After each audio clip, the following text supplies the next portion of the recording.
Question ए right scientific reasons, ये 2 mark के लिए पूछते हैं। और लेसन नंबर 5 हीट का जो गिव रीज़न है वो क्वेश्चन नंबर 29 से स्टार्ट होता है। क्वेश्चन नंबर 29 में क्या पूछा है, in cold regions in winter the pipes for water supply breaks. इसका आंसर क्या है, first point, in cold regions temperature reaches below 4 degree Celsius.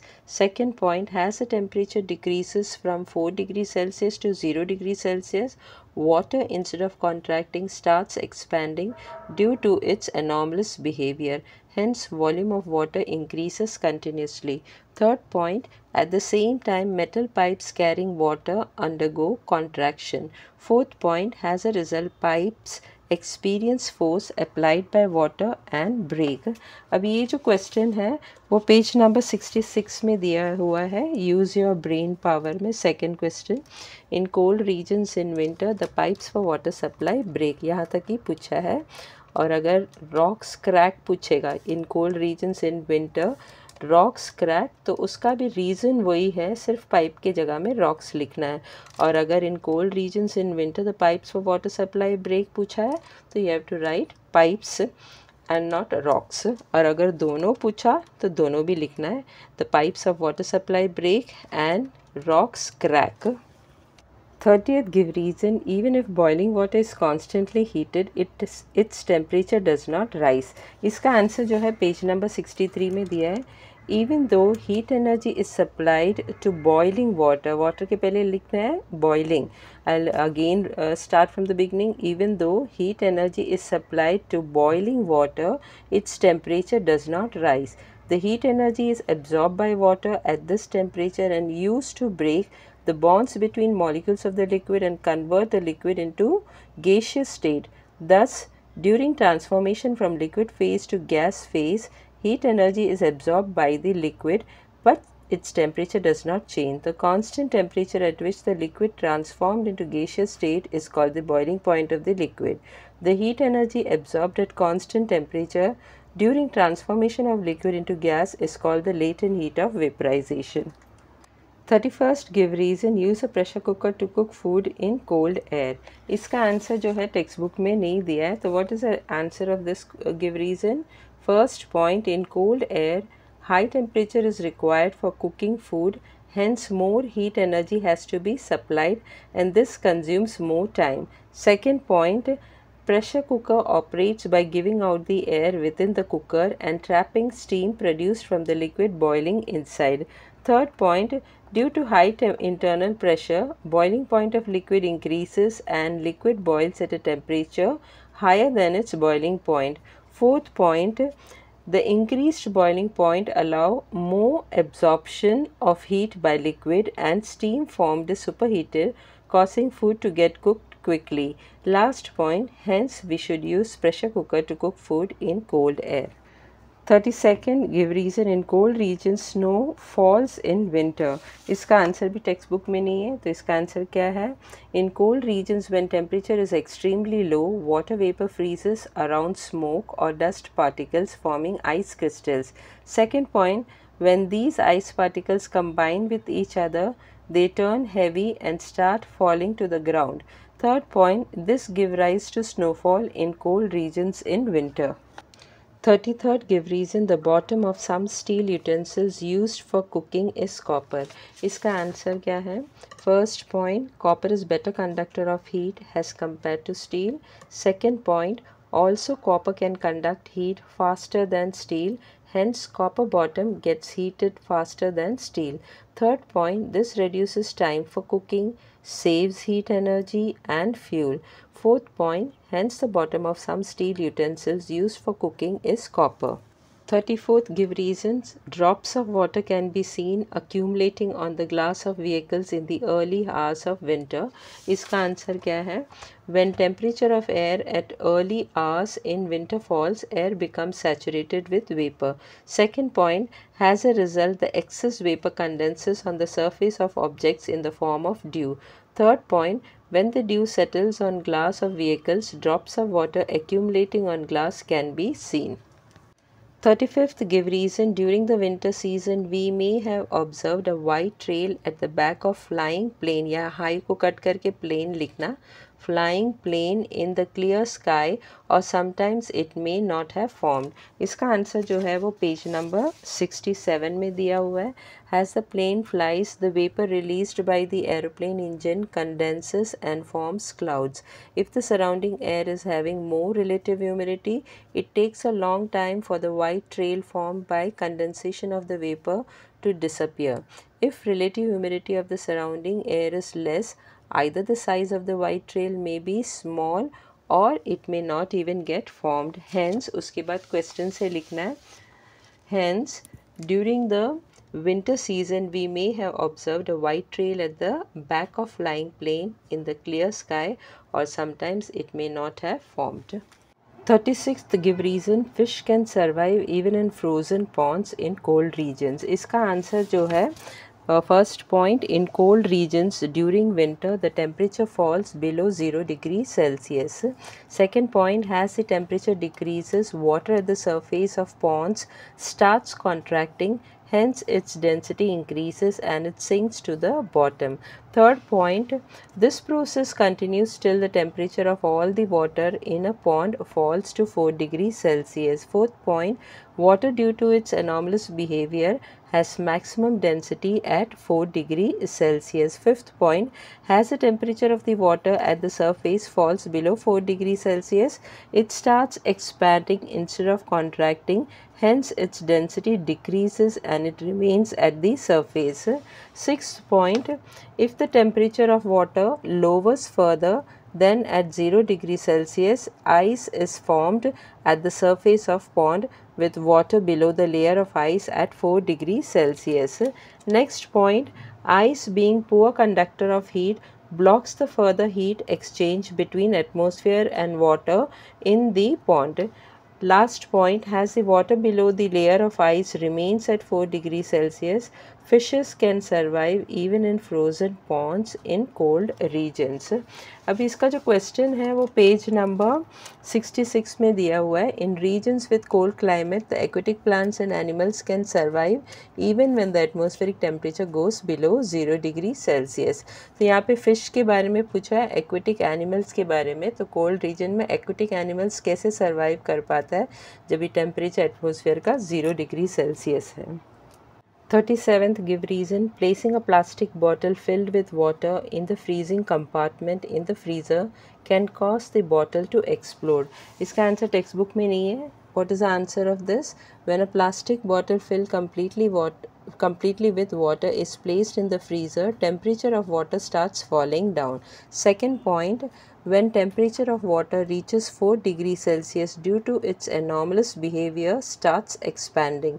Third point, as the temperature of water reaches 0 degrees Celsius, water gets converted into ice, hence there is an increase in the volume.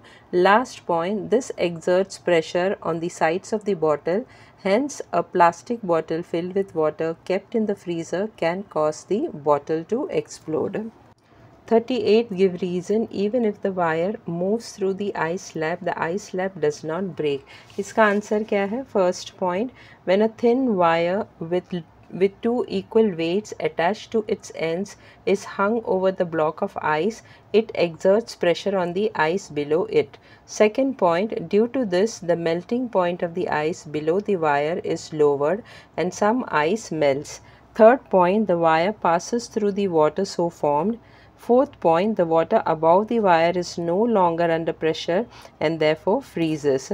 Fifth point, once again the ice below the wire melts and the wire passes through it and the process continues. Last point, in this way, due to alternate melting of ice and refreezing of water, the wire moves through the block of ice but the ice slab does not break. 39th, give reason जो है lesson number 5 का last give reason है. इसमें क्या पूछा है? While determining the unit of heat we select a specific temperature range of 14.5 degree Celsius to 15.5 degree Celsius. तो इसका आंसर जो है वो पेज नंबर 67 में दिया है। If we heat 1 kg of water by 1 degree Celsius in different temperature range than 14.5 degree Celsius to 15.5 degree Celsius, the amount of heat required will be slightly different. It is therefore essential to define a specific temperature range while defining the unit of heat. Question 2b solve the following questions है और ये 2 mark का होता है। और lesson number 5 का जो question answer है वो क्वेश्चन नंबर 33 से स्टार्ट होता है। क्वेश्चन नंबर 33 में क्या दिया है, draw a neat and labelled diagram of hopes apparatus।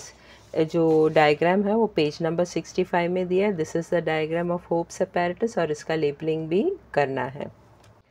34th question, how much heat will be required to raise the temperature of 5 kg of water from 20 degree Celsius to 100 degree Celsius। ये जो है solve example है page number 69 में। जो solve example है 69 page number का solve example 1, same question it is, how much heat energy is necessary to raise the temperature of 5 kg of water from 20 degree Celsius to 100 degree Celsius. अभी mass कितना दिया है question में, mass of water is how much, 5 kg of water. C, specific heat of water is how much, 1 kilocalorie per kilogram degree Celsius। और change in temperature delta T क्या है, पहले वो 20 डिग्री सेल्सियस था, बाद में उसका टेम्परेचर कितना हो गया 100 डिग्री सेल्सियस। तो delta T is equal to 100 minus 20, 100 minus 20 that is equal to 80 degree Celsius.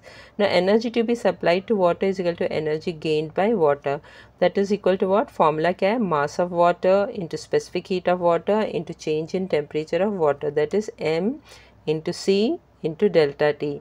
m कितना था, m is equal to 5 kg, तो 5 इंटू सी कितना है 1, तो 1 इंटू चेंज इन टेम्परेचर कितना है 80, so 5 into 1 into 80 that is equal to how much, 400 kilo calorie. Hence the heat energy necessary to raise the temperature of water is equal to how much, 400 kilo calorie. Question number 35, ये numericals है। Find the amount of heat needed to raise the temperature of a silver container of mass 100 gram by 10 degree Celsius. Bracket में क्या दिया है, C is equal to 0.056 calorie per gram degree Celsius. ये C क्या है, specific heat. Specific heat of silver कितना है, 0.056 calorie per gram degree Celsius. अभी क्वेश्चन में क्या दिया है, एक सिल्वर कंटेनर है, उसका जो मास है कितना है 100 ग्राम है, और ये सिल्वर कंटेनर का जो टेम्परेचर है वो 10 डिग्री सेल्सियस से बढ़ाना है। इसको 10 डिग्री सेल्सियस से बढ़ाने के लिए कितना हीट रिक्वायर्ड है वो हमें ढूंढना है। तो क्वेश्चन में कितना दिया है, क्या दिया है, silver container of mass 100 gram. So mass of silver container, let us denote that by m, that is equal to 100 ग्राम। और चेंज इन टेम्परेचर क्या है, 10 डिग्री सेल्सियस। ये सिल्वर कंटेनर का टेम्परेचर कितना बढ़ाना है, 10 डिग्री सेल्सियस से बढ़ाना है। तो change in temperature delta T is equal to how much, 10 degree Celsius. Specific heat of silver denoted by C कितना है, वो ब्रैकेट में दिया था 0.056 calorie per gram degree Celsius. 0.056 calorie per gram degree Celsius. और ढूंढना क्या है, हीट एनर्जी क्यू ढूंढना है। So we have to find out heat energy Q.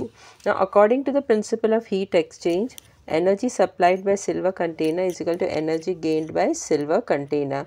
और फॉर्मूला क्या है, Q is equal to M into C into delta T. ना M is equal to how much, 100 into C कितना है 0.056 into delta T कितना है 10 degree Celsius, तो 10। और 100 इंटू 10 कितना है 1000 इंटू 0.056। अभी इन दोनों को मल्टीप्लाई करो तो क्या मिलेगा, 0.056 इंटू 1000, 1000 में 3 ज़ीरो, पुट दोज 3 ज़ीरोज़, और 1 इंटू 56 कितना है 56। अभी डेसिमल कितना नंबर के पहले है, 1 2 3, तो 1 2 3 नंबर्स के पहले डेसिमल डालना है। तो 1000 इंटू 0.056 कितना है 56 कैलोरी। तो heat energy needed to raise the temperature of silver container is how much? 56 calorie. तो कितना heat required है ताकि 100 grams of silver container का temperature 10 डिग्री सेल्सियस से बढ़े? कितना heat needed है? 56 calorie. 36 क्वेश्चन, ये भी न्यूमेरिकल है. If water of mass 60 gram and temperature 60 degree Celsius is mixed with water of mass 60 gram and temperature 40 degree Celsius, what will be the maximum temperature of the mixture. तो question में क्या दिया कि एक beaker है, उसमें 60 gram of water है, उसका टेम्परेचर कितना है? 60 डिग्री सेल्सियस है.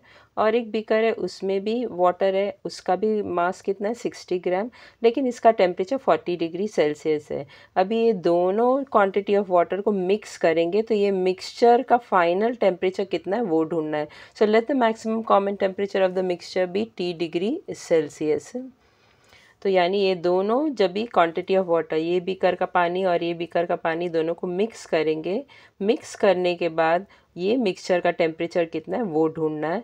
अब ये मिक्सचर का टेम्परेचर ना 60 डिग्री सेल्सियस रहेगा ना 40 डिग्री सेल्सियस रहेगा. इन दोनों के बीच में कुछ तो टेम्परेचर रहेगा, यानी 60 और 40 के बीच में कोई temperature, in between those temperature it will be. Now hot water, let us consider, इसका टेम्परेचर ज़्यादा है तो इसको हॉट वाटर कंसिडर करते हैं, और इसका टेम्परेचर कम है तो we will consider this as cold water. अभी पहले हॉट वाटर का लिखते हैं. मास ऑफ हॉट वाटर कितना है? 60 gram. So let us denote mass of hot water as mH, और इसका मास कितना है? 60 gram. Specific heat of water ये क्वेश्चन में नहीं रहेगा लेकिन पता रहना चाहिए. Specific heat of water is how much? 1 calorie per gram degree Celsius. Temperature of hot water कितना है? Let us denote that as TH. और टेम्परेचर ऑफ हॉट वाटर कितना है? 60 degree Celsius. So this will be 60 degree Celsius. और mix करने के बाद उसका टेम्परेचर कितना है? T degree Celsius. तो चेंज इन टेम्परेचर क्या रहेगा? T hot minus T. अभी T hot, temperature of hot water कितना है? 60 degree Celsius. So 60 minus T, ये पता नहीं है, we have to find out this. Now why we have written 60 before? क्योंकि ये हॉट वाटर है, इसको जब भी ठंडा पानी में 40 डिग्री सेल्सियस वाले पानी में मिक्स करेगा तो इसका टेम्परेचर कम हो जाएगा, यानी ये जब भी मिक्सचर में आएगा तो इसका टेम्परेचर T डिग्री सेल्सियस वो कम रहेगा 60 डिग्री सेल्सियस से. ना heat lost by hot water क्या रहेगा? फॉर्मूला क्या है? M into C into delta T. M कितना है? 60, और C कितना है? 1, और डेल्टा T कितना है? 60 minus T.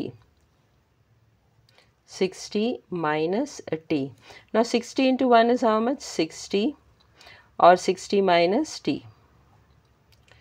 This is heat lost by hot water. Now same way cold water का भी ढूंढना है. कोल्ड वाटर ये था, तो मास ऑफ कोल्ड वाटर कितना है? Let us denote that as MC. The mass of cold water, this is also 60 gram. Specific heat of water same ही रहेगा. वाटर का स्पेसिफिक हीट कितना रहता है? 1 calorie per gram degree Celsius. Temperature of cold water कितना था? 40 degree Celsius था. तो TC यानी टेम्परेचर ऑफ कोल्ड वाटर कितना है? 40 degree Celsius. Change in temperature क्या रहेगा? Change in temperature will be T minus TC. Why TC बाद में लिखा है? क्योंकि जब भी ये कोल्ड वाटर को गर्म पानी से मिक्स करेंगे तो इसका टेम्परेचर थोड़ा बढ़ जाएगा, यानी जब भी ये मिक्सचर में आएगा तो ये T डिग्री सेल्सियस उससे ज़्यादा रहेगा, 40 डिग्री सेल्सियस से ज़्यादा रहेगा. So T minus TC. T minus TC is equal to how much? T minus TC कितना? 40. Now heat gained by cold water is what is the formula? M, same formula, M into C into delta T. Now M कितना है? 60 ग्राम. तो 60 into C कितना है? 1, so into 1, और delta T कितना है? T minus 40. T minus 40. Now 60 into 1 is how much? 60. T minus 40 ऐसे ही रहेगा in the bracket. Now according to the principle of heat exchange, heat lost by hot water should be equal to heat gained by cold water. Now heat lost by hot water is how much? 60 into 60 minus T. 60 into 60 minus T is equal to heat gain by cold water. Heat gain by cold water कितना मिला था, 60 into T minus 40, 60 into T minus 40। अभी इन दोनों को multiply करो, multiply नहीं करना, ये 60 को यहाँ पे लेके आओ लेफ्ट हैंड साइड में, तो 60 विल गो बिलो दिस 60, तो 60 upon 60 into 60 minus T is equal to, यहाँ का तो 60 यहाँ पे आ गया, तो यहाँ पे क्या बचा, टी माइनस 40। और this 60 and 60 will get cancel, तो क्या बचा, 60 minus T is equal to T minus 40। So therefore 60 minus 40 को लेफ्ट हैंड साइड में लेके आओ, तो माइनस 40 जब लेफ्ट हैंड साइड में आएगा it will become plus 40, that is equal to T. और ये माइनस टी को राइट हैंड साइड में लेके आओ, जब ये minus T right hand side में आएगा it will become plus T. Now 60 plus 40 is equal to how much, 100, that is equal to T plus T is how much, 2t। अब ये 2 को 100 के नीचे लेके आओ, तो 100 upon 2 is equal to T. अभी 100 2 के टेबल में जाता है, 2 1 ज़ा 250। So the final maximum temperature, final temperature of the mixture will be how much? T is equal to 50 degree Celsius. So maximum temperature of the mixture will be how much? 50 degree Celsius. 37th question क्या है, label the following diagram appropriately. तो यहाँ पे boxes दिया है, उसे fill करना है। So there are 4 boxes. अभी यहाँ पे जो बॉक्स दिया है, what you have to write over here, thermometer T2 that is 0 degree Celsius, और यहाँ पे जो बॉक्स दिया है यहाँ पे आएगा थर्मामीटर T1 4 डिग्री सेल्सियस। ये डायग्राम जो है वो पेज नंबर 65 में दिया है। तो यहाँ पे बॉक्स में क्या आएगा, थर्मामीटर T2 0 डिग्री सेल्सियस, और यहाँ पे आएगा थर्मामीटर T1 4 डिग्री सेल्सियस।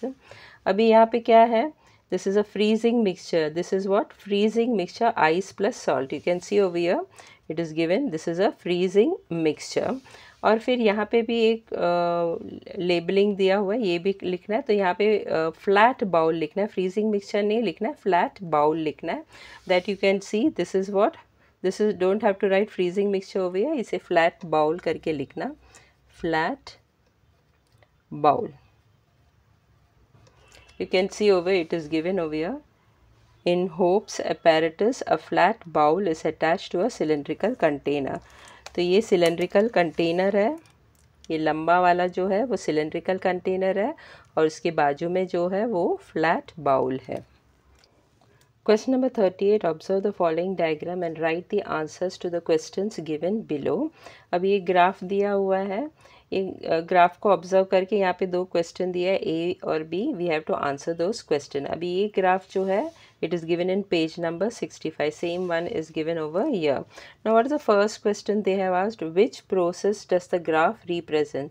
तो आंसर है द ग्राफ रिप्रेजेंट, यहाँ पे एस आएगा, the graph represents anomalous behavior of water। you can see over here, ये ग्राफ किसके बारे में बताता है, anomalous behavior of water के बारे में है। Next question, what is the range of temperature responsible for the behaviour, यानी एनॉमलस बिहेवियर ऑफ वाटर कौन सा रेंज ऑफ टेम्परेचर में होता है। तो इसका आंसर है this anomalous behaviour is between 0 degree Celsius 4 degree Celsius. 4 degree Celsius के बाद इसका जो बिहेवियर है नॉर्मल चीज, नॉर्मल के जैसे ही रहेगा, लेकिन 0 और 4 के बीच में उसका जो बिहेवियर है वो अलग हो जाता है। So what is the range of temperature responsible for the behaviour, तो इसका आंसर है the range of temperature responsible for the behavior is 0 degree Celsius to 4 degree Celsius। 0 degree Celsius से 4 degree Celsius तक we can observe the anomalous behavior of water।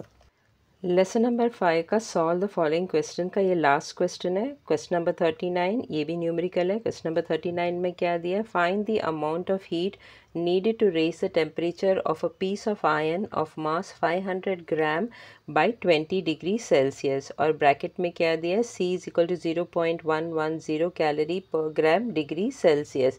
ये C क्या है, specific heat of ion. तो specific heat of iron कितना है, C is equal to 0.110 calorie per gram degree Celsius.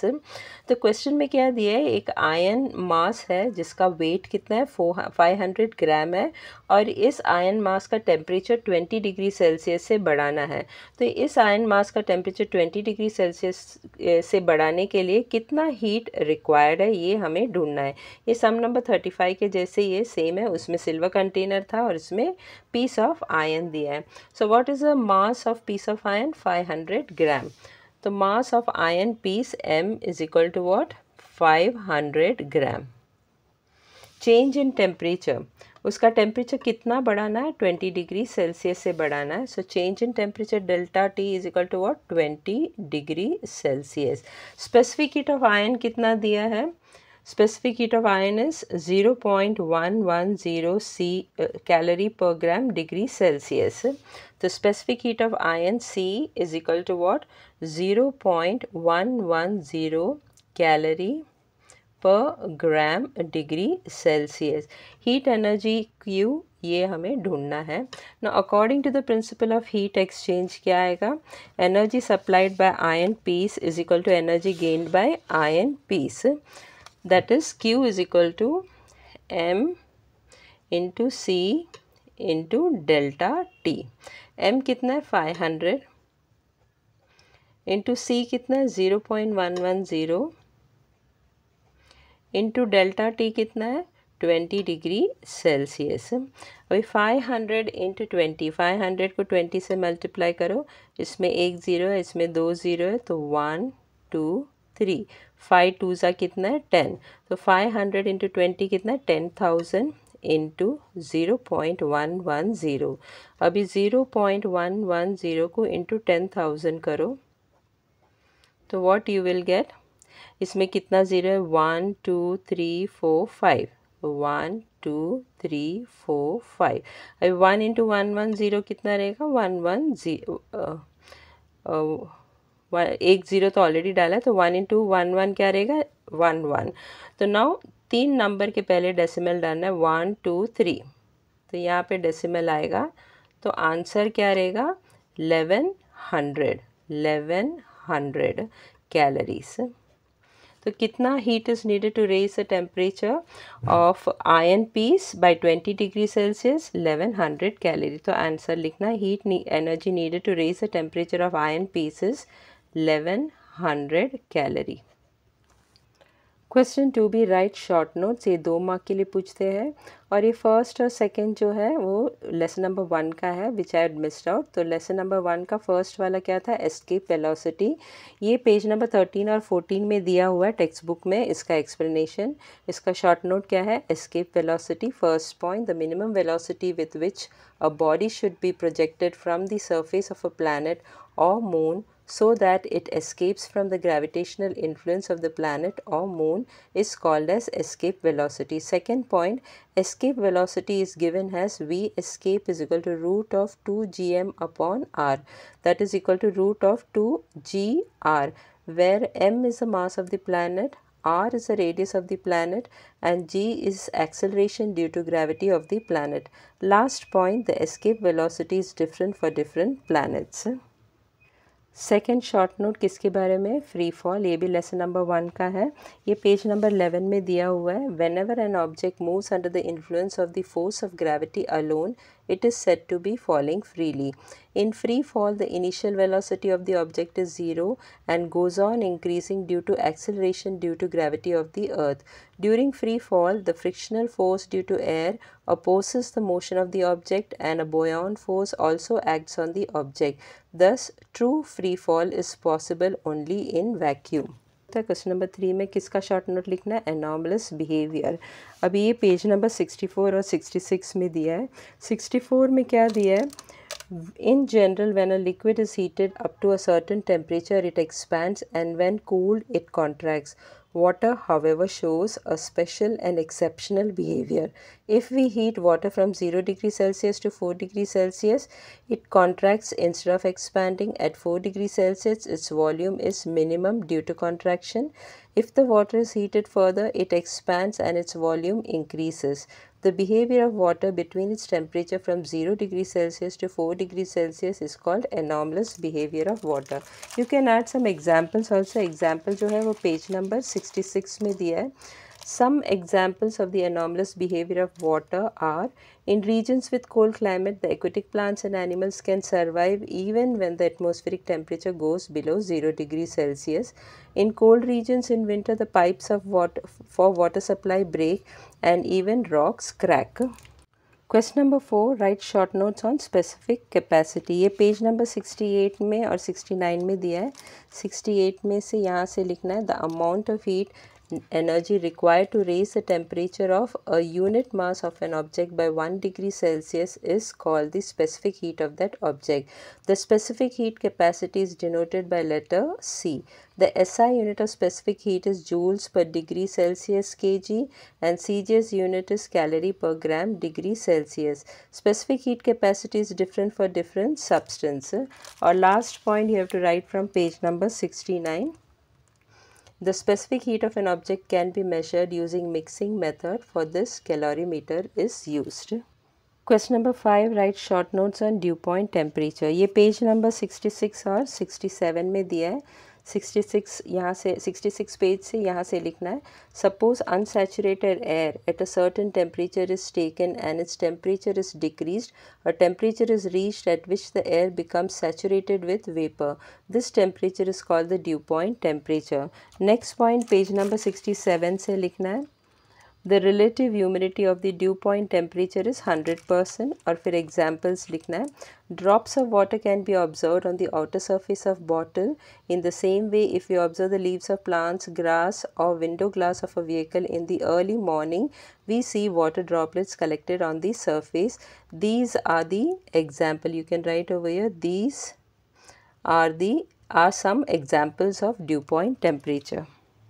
Lesson number 5 heat का last short note कौन सा है? Question number 6। क्वेश्चन नंबर 6 में क्या पूछा है? Write short note on रीजेलेशन।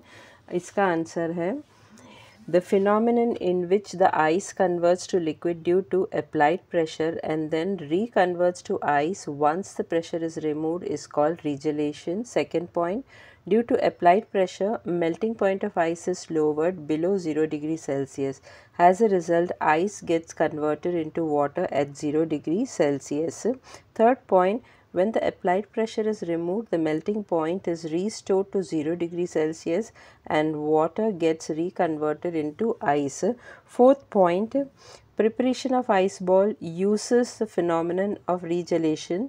The shredded ice is pressurized around the tip of the stick and then due to regelation gets refreezed in the form of single solid ice ball.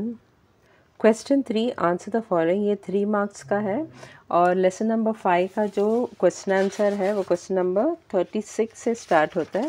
What is asked in question number 36? Which principle is used to measure the specific heat capacity of a substance? तो इसका answer है to measure the specific heat capacity of a substance. फिर उसके बाद text book का page number 69 से लिखना है the following principle is used. Heat energy lost by the hot object is equal to heat energy gained by the cold object. This is called as principle of heat exchange. 37th question, decide the unit for specific heat capacity. इसका answer है the amount of heat Q required to change the temperature of a substance is directly proportional to the mass of the substance M and change in temperature of the substance delta T. Yani Q is proportional to M and Q is also proportional to delta T. Therefore, Q is proportional to M delta T.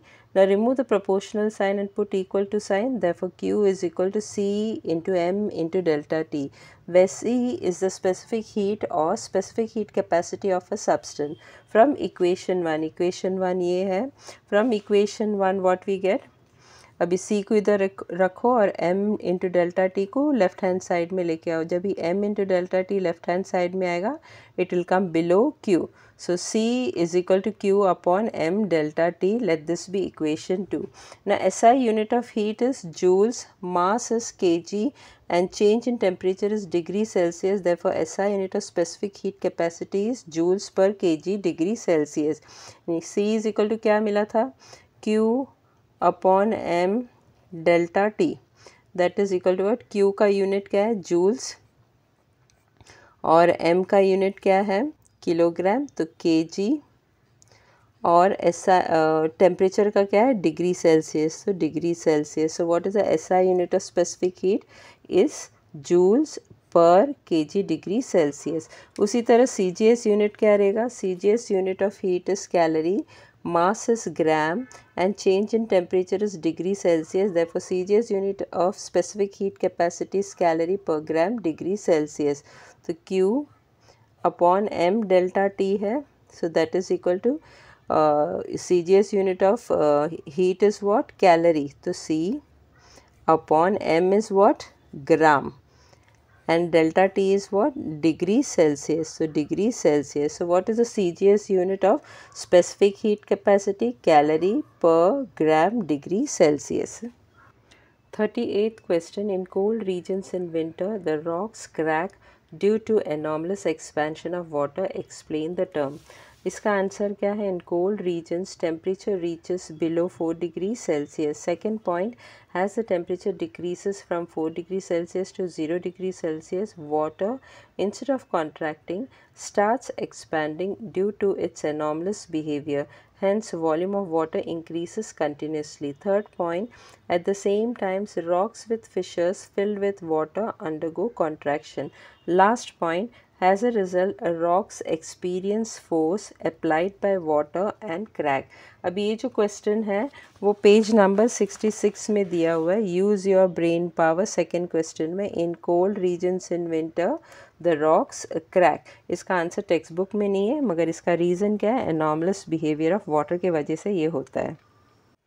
39th question, explain how the heat capacity of a solid can be determined by the method of mixture.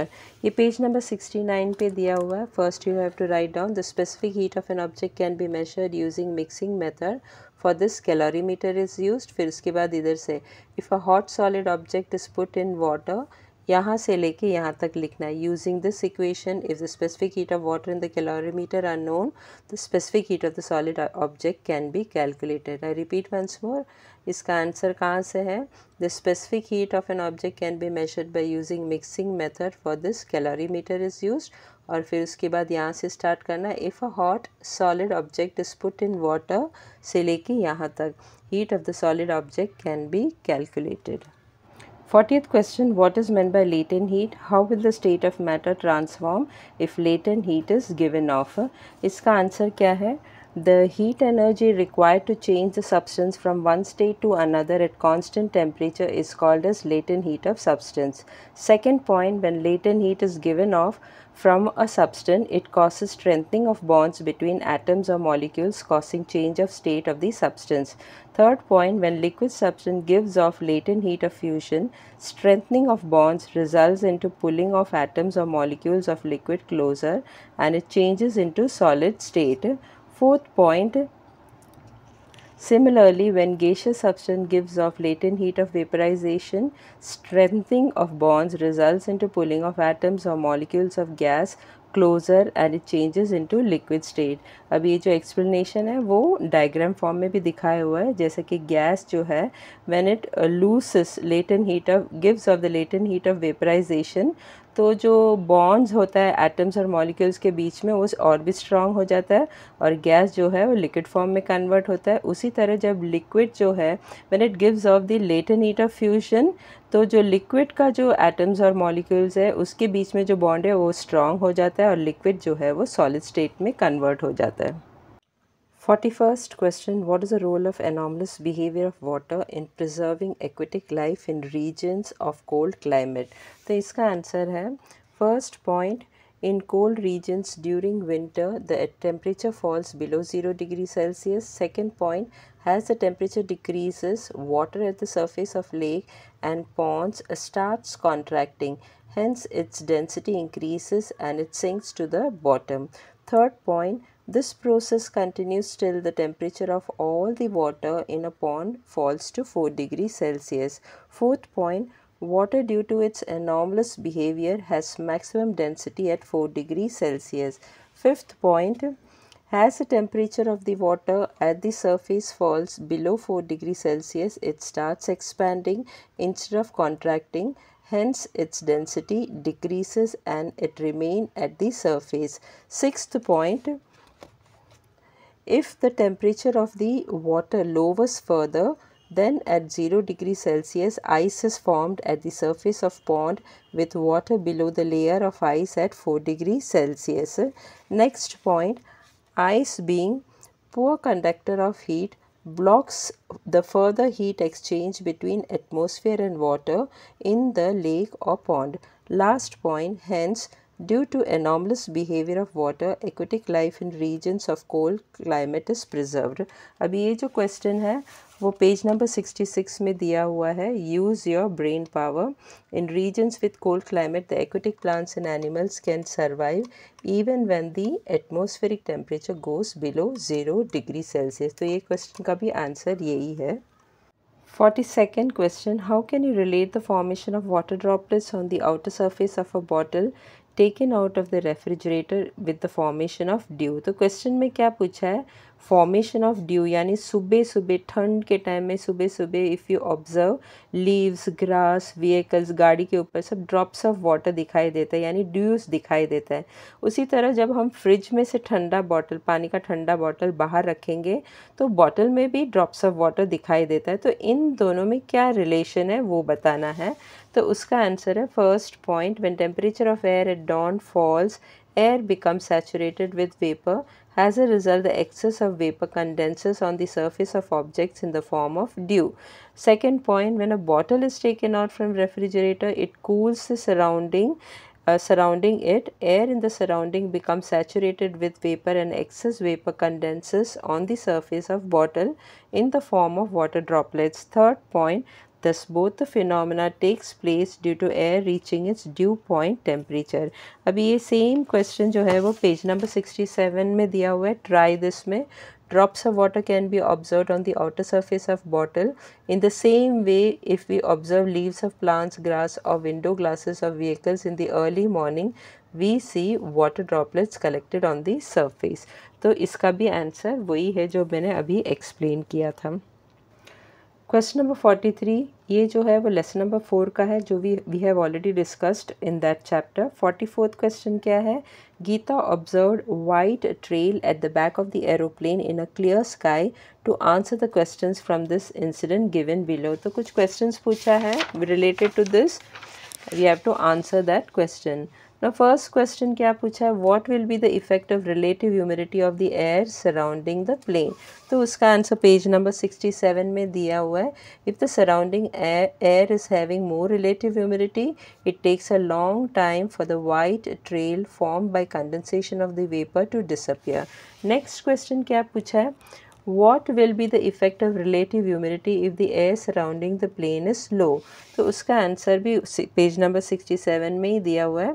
इसके बाद ही दिया है, if relative humidity of the surrounding air is less, either the size of the white trail may be small or it may not even get formed. Next question है, when the air is dry and humid. तो air कभी dry और humid रहता है, उसका भी answer page number 67 में दिया है. If the relative humidity is more than 60%, we feel that the air is humid. If the relative humidity is less than 60%, we feel that the air is dry. 45th question, observe the given picture and answer the following question. तो ये picture को observe करके नीचे question ABC दिया है उसे answer करना है. तो ये जो पिक्चर जो है वो पेज नंबर 66 में दिया है. Same picture is drawn over here. Now first question, which property do you understand in this picture? तो इसका आंसर है the property we understand from this picture is anomalous behavior of water. Next question, what is the temperature of water at the surface? तो surface में जो ice form हुआ है उसका temperature क्या है? तो आंसर है the temperature of the water at the surface is 0 degrees Celsius. Next question, C, what is the temperature below the layer of ice on the surface? तो ice के नीचे का जो पानी का temperature है वो कितना है? तो आंसर है the temperature below the layer of ice on the surface is 4 degrees Celsius. 46th question, read this activity and answer the following questions. First point क्या दिया है, take 3 spheres of iron, copper and lead of equal mass. Second point, put all the 3 spheres in boiling water in the beaker for some time. Third point, take the 3 spheres out of the water. Fourth point, all the spheres will be at temperature 100 degrees Celsius. Fifth point, put them immediately on the thick slab of wax. Sixth point, note the depth that each of the sphere goes into the wax. अभी ये activity read करके उसके बाद ये questions answer करना है, that is A, B and C. अभी question A में क्या दिया, which property is determined from this activity. अभी ये एक्टिविटी पेज नंबर 68 में दिया है और फर्स्ट क्वेश्चन का जो आंसर है which property is determined from this activity, उसका आंसर भी पेज नंबर 68 में दिया है। आंसर क्या है, the property which determines the amount of heat absorb by a sphere is different for the 3 spheres. और इसके बाद लिखना है this property is determined from this activity. Next question क्या पूछा है, question B, give name to that property. उसका answer भी पेज नंबर 68 में दिया है। उसका आंसर है this property is called the specific heat capacity. Question C, explain the term principle of heat exchange with the help of this activity. इसका answer है the sphere that absorbs more heat from water supplies more heat to wax, causing more melting of wax and going deeper in wax, obeying the principle of heat exchange, that in an isolated system heat lost by hot object is equal to heat gained by cold object. 47th question, the cold object, the hot object enclosed in one box of heat resistant material. Then question A, what change will occur in the two objects when temperature flows from those objects? तो इसका answer page number 69 में दिया है। If heat is exchanged between a hot and cold object, the temperature of the cold object goes on increasing due to gain of energy and the temperature of the hot object goes on decreasing due to loss of energy. The change in temperature continues till the temperature of both the objects attain the same value. Next question, question B में क्या पूछा है, which principle can show that the energy exchange takes place between two objects only? So answer is what? Principle of heat exchange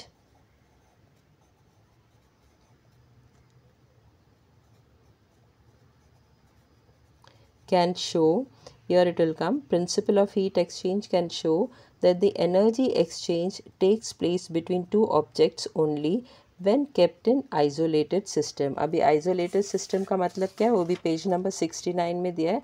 If the system of both the object is isolated from the environment by keeping it inside a heat resistant box. So what is the meaning of isolated system? Meaning that the energy exchange takes place between the two objects only. तो ये दोनों objects के बीच में ही energy exchange होता है और अंदर का हीट जो है वो बाहर नहीं जाता है और बाहर का हीट जो है अंदर नहीं आता है। Then no energy can flow from inside the box और come into the box. 47th question के बाद लेसन नंबर 5 हीट का नेक्स्ट क्वेश्चन है क्वेश्चन नंबर 53। 47 और 53 के बीच में जो भी क्वेश्चंस है वो नेक्स्ट लेसन का है। अभी क्वेश्चन नंबर 53 में क्या पूछा है, identify the process shown in the diagram and explain in brief. तो ये डायग्राम दिया है, उसे आइडेंटिफाई करना और एक्सप्लेन भी करना है। तो व्हाट इज़ दिस डायग्राम, तो आंसर है the process shown in the diagram is regelation. अभी इसे एक्सप्लेन करना है, तो इसका एक्सप्लेनेशन क्या है, when thin wire with two equal weights attached to its ends is hung over the block of ice, it exerts pressure on the ice below it. Second point, due to this, the melting point of the ice below the wire is lowered and some ice melts. Third point, the wire passes through the water so formed. Fourth point, the water above the wire is no longer under pressure and therefore freezes. Next point, once again, the ice below the wire melts and the wire passes through it and the process continues. Next point 6 जो है, in this way, due to alternate melting of ice and refreezing of water, the wire moves through the block of ice but the ice slab does not break. Last point क्या है, the phenomenon in which the ice converts to liquid due to applied pressure and then reconverts to ice once the pressure is removed is called regelation. अभी ये जो diagram जो question में दिया था वो डायग्राम पेज नंबर 64 में दिया है। दिस डायग्राम वाज गिवन और इसी को एक्सप्लेन करना था। और ये process, what is this process in the diagram, this process is regelation. Question number 4, answer the following questions. ये 5 मार्क्स का होता है और लेसन नंबर 5 हीट इसका जो क्वेश्चन आंसर है वो पेज क्वेश्चन नंबर 17 से स्टार्ट होता है। क्वेश्चन नंबर 17 में एक पैसेज दिया हुआ है एंड ये पैसेज जो है वो टेक्स्ट बुक में भी है, पेज नंबर 69 में दिया हुआ है। ऑन दी टॉप में दिया हुआ है ये पैसेज में क्या दिया है, if heat is exchange between a hot and cold object, the temperature of the cold object goes on increasing due to gain of energy and the temperature of the hot object goes on decreasing due to loss of energy. The change in temperature continues till the temperatures of both the objects attain the same value.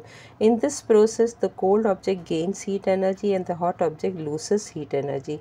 If the system of both the object is isolated from the environment by keeping it inside a heat resistant box, then no energy can flow from inside the box or come into the box. In this situation, we get the following principle. What's the principle? Heat energy lost by the hot object is equal to heat energy gained by the cold object. This is called the principle of heat exchange. अभी इस passage में क्या दिया है कि दो object है, एक तो है हॉट ऑब्जेक्ट और दूसरा है कोल्ड ऑब्जेक्ट। ये हॉट ऑब्जेक्ट और कोल्ड ऑब्जेक्ट को एक हीट रेजिस्टेंट बॉक्स में रखा गया है। अभी ये हॉट ऑब्जेक्ट जो है वो अपना हीट लूज़ करेगा और कोल्ड ऑब्जेक्ट जो है वो हीट गेन करेगा। ये हीट ट्रांसफ़र हॉट ऑब्जेक्ट से कोल्ड ऑब्जेक्ट में होता है और ये कब तक कंटिन्यू होता है, जब तक दोनों भी ऑब्जेक्ट का टेम्परेचर सेम नहीं होगा। अभी इसे हीट रेजिस्टेंट बॉक्स में क्यों रखा गया है, ताकि बाहर का हीट जो है वो अंदर नहीं आना चाहिए और अंदर का हीट जो है वो बाहर नहीं जाना चाहिए। जो भी हीट ट्रांसफ़र होगा वो हॉट ऑब्जेक्ट और कोल्ड ऑब्जेक्ट के बीच में ही होगा। तो इस हीट ट्रांसफ़र या इस एक्सपेरिमेंट या एक्टिविटी से क्या पता चलता है, heat energy lost by the hot object is equal to heat energy gain by the cold object. और इसे क्या कहते हैं, principle of heat exchange. First question क्या पूछा है, A where does heat transfer takes place. तो आंसर क्या रहेगा, heat is transferred from hot object to cold object. Question B में क्या पूछा है, in such a situation which principle of heat do you perceive. इसका आंसर है, in such a situation we perceive the principle of heat exchange. C, question C क्या पूछा है, how can this principle be explained in short. In an isolated system, heat energy lost by hot object is equal to heat energy gained by cold object. Next one, question D. Measuring the property of which substance this principle is used. तो इसका answer है, the principle of heat exchange is used to measure the specific heat of the substance.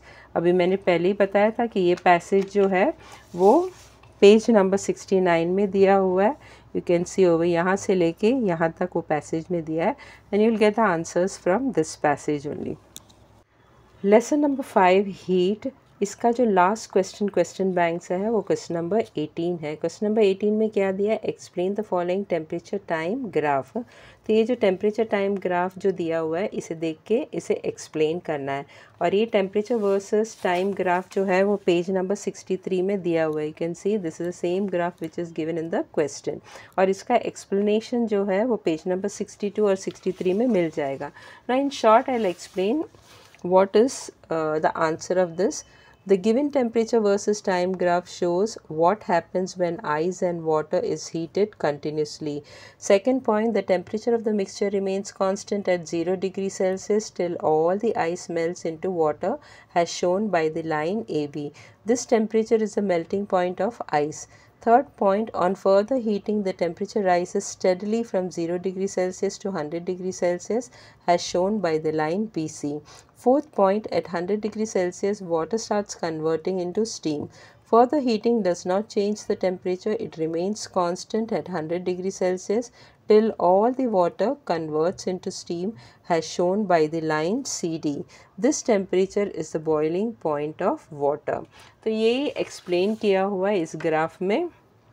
जब भी water या ice को जब भी heat करते हैं तो एट 0 डिग्री आइस का टेम्परेचर कितना रहता है, 0 डिग्री सेल्सियस। और ए बी जो है वो मेल्टिंग पॉइंट ऑफ आइस है। मेल्टिंग पॉइंट ऑफ आइस में क्या होता है, temperature remains constant eight 0 degree Celsius जब तक सारा का सारा आइस मेल्ट होके पानी में नहीं कन्वर्ट होता है। तो पॉइंट बी में all ice gets converted into water. On further heating और भी हीट करेंगे तो पॉइंट बी में you can see from the graph उसका टेम्परेचर बढ़ने लगता है from 0 degree Celsius to 100 degree Celsius. So line B C shows a rise in temperature from 0 degree Celsius to 100 degree Celsius. और 100 degree celsius में again it becomes remains constant till all the water doesn't convert into steam.